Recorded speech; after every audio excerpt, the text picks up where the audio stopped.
those who do not know me, my name is Bonang Matheba. I'm a very proud South African woman, born and bred in a very small town called Mafikeng in the Northwest Province. I was born on a very cold Thursday night in a small city called Mafikeng. And I am very proudly 36 years of age. Yes, darling, I'm Cancerian, born on June 25th. And by profession, I'm a OAP, so that's what we call on-air personalities, as radio and TV personalities. What you forgot to say is that I'm the most awarded OAP on the African continent.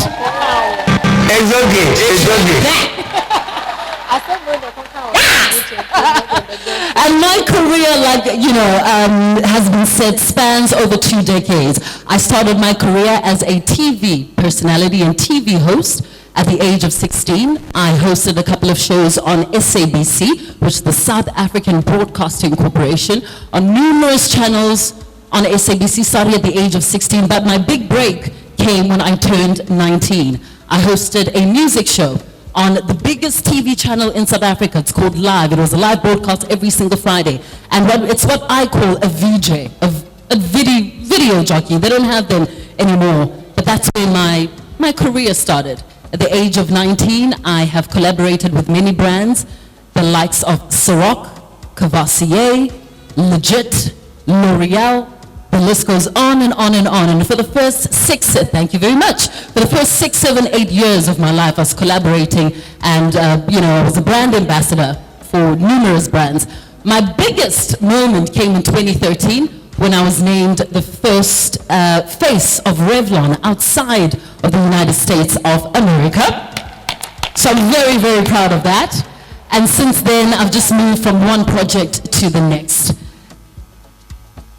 Fast forward to, let's say, 2018, I launched the House of B&G, which is a luxury beverage company back in South Africa. And we currently make South Africa's favorite sparkling wine.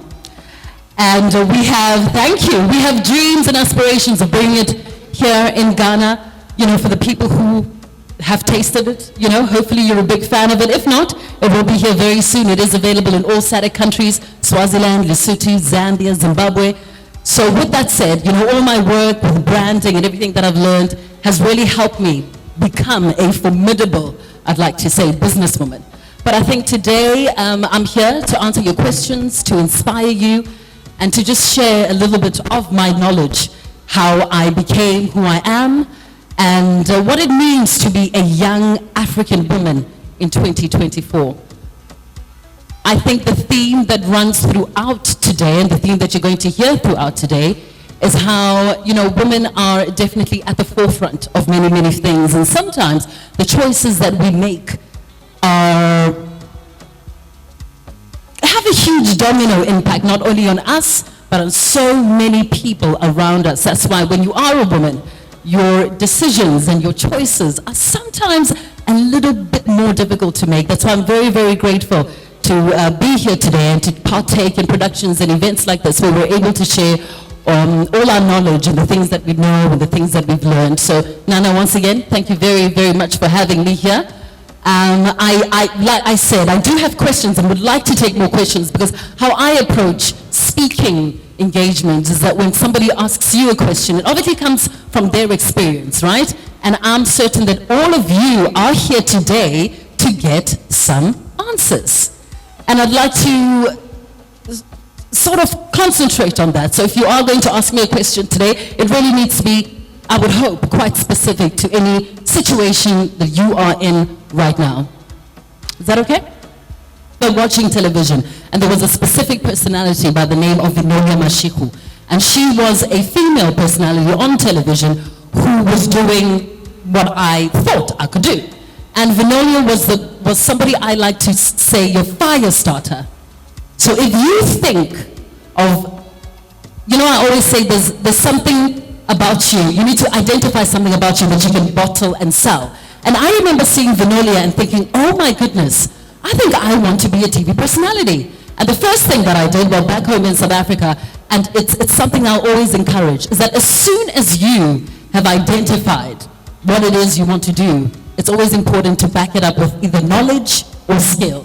So at the age of 15, I registered at a local TV presenting school called OnQ Communications, and for 2 or 3 years I did a TV presenting course. I signed on to a TV agency and then moved on to auditions and auditions until the ultimate audition came at the age of 19. When I saw Vinolia and when I experienced her talent and when I was watching her on television, I remember thinking to myself, well, this is something I could do. This is something I definitely want to do. And I think, you know, depending on whether, I didn't know at that point whether I was good or not. I just knew that this is something I really, really want to do. So, you know, you asked me whether did I know whether it was something I want to do? Yes. Because you know how you know? You really, really, really, really, really, really, really love it. If it's something that keeps you up at night, and if it's something that you could do without getting paid for a single day, then that's exactly what you need to do, because you won't have to work a day in your life. You understand what I'm saying? So if you can identify, like I did, I know, okay, I've got a wonderful personality. I've got a voice that sounds like silk, right? I have the most beautiful skin in the whole wide world. Right? So how am I going to make money, and how am I going to change the trajectory of my life? Because whether or not we all given talent, right? We all have something we are really, really, really good at. But it takes honesty in order to identify it. And then it takes wit and courage to kind of do something about it, right? I mean, we all have dreams, but what are dreams if you're not doing something about it? And the first thing you need to do is to act. So once you have identified what it is you're good at, then you decide what you are going to do about it. So I hope I answered your question. All right? Okay. Hi, my name is Veronica Mieza. With the society we find ourselves in now, a woman is expected to sort out her life before 30. There's marital pressure. You should have found your feet in your career and you should do all of that before 30. And this is putting a lot of young women through quarter life crisis. With your experience, what advice would you give a young woman in her late 20s who is still struggling to find her feet in a career and has not been married, hasn't given birth yet, and how is she supposed to set her priorities and all of this? Thank you. Okay. Can you repeat that question for me again? So she said that we find ourselves in a society where women are expected to have sorted out their lives by age 30. There's marital pressure. Says who? It's something, Says who? it's something that goes on. Says who? Society. Whose society? I don't know. Are they in bed with you every night? That's the problem about society. Let me tell you about keeping up with society and trying to keep up with human beings. You cannot, because the goalposts move every single time, right? Okay, so they say, okay, Bonang make money. Bonang makes money. Okay, Bonang get married. Okay, Bonang is married. Okay, Bonang have a child. Okay, then Bonang has a child. Anytime you do something, they're going to expect something else. So the question is, what does Bonang want to do for Bonang? You understand? Because at the end of the day, I sleep alone at night, and consciously I spend the most time with myself. Therefore, I need to make myself very happy. I'm very, very selfish, by the way, and I thank you so much for asking me that question. And because I'm 36, people expect me to have a child and be married. I'm childless and I'm not married because I have to do something first. You'll see in the next couple of months what it is. You understand? And, you know, Shirley did mention that when you are a TV personality, particularly in Africa and as African women, you or a woman anywhere in the world, you are going to have to pause, right? But society expects us to have certain things, to get it together, to do certain things at a certain age, but that's all social media and peer pressure. And once you start living according to what people expect, right, you're going to have a difficult time because you can never, ever, ever satisfy a human being. Because as soon as you've done something, the expectations are going to change. You and me. The expectations are going to change. So how do you live with pressure? You acknowledge it, but you don't internalize it, because then it's going to make you feel some kind of way about yourself. And then you're going to feel like, you know, there's something called FOMO, the fear of missing out, right? No, it's your life that you have to design according to what you want, you know? I know for sure that I want to be a multi-millionaire, and there's certain sacrifices that come with that, right? Unfortunately, I do not have the time or capacity to have a child right now. Will happen, yes or no, but it's not a priority. My priority right now is to make sure that my company is the #1 luxury beverage company on the African continent. Then I become a billionaire, so that when my children come, there's money. You understand? Exactly. So, Okay, let's take the question from the top, the young man. Hi, my name is Dela Duvi. I'm a filmmaker. First of all, Bonang, I love you. thank you. Hi, Mogel.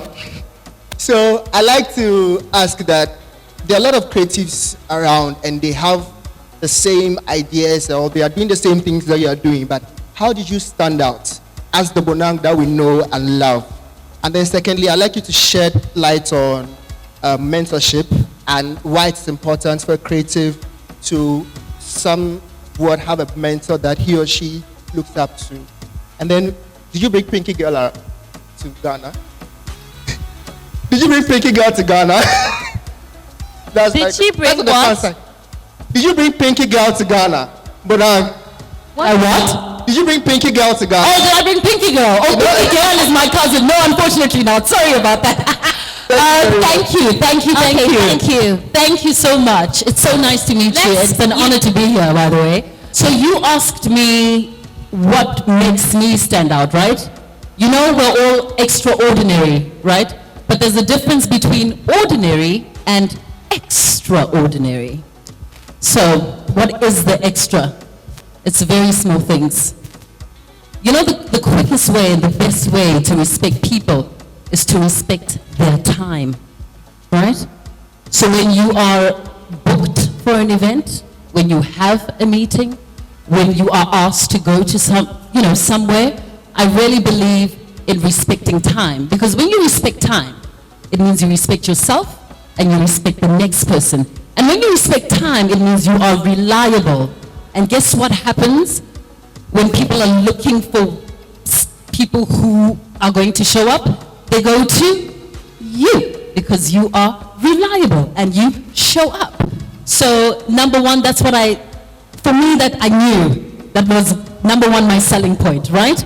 But also I needed to diversify. I mean, I'm a TV personality, and when a lot of people will say, but that's not a real career. You need to be a musician, you need to be an actress, you need to be a sportsman. But hey, you know, you could commercialize your value. You need to create a very, very powerful personal brand. I think that's what I did.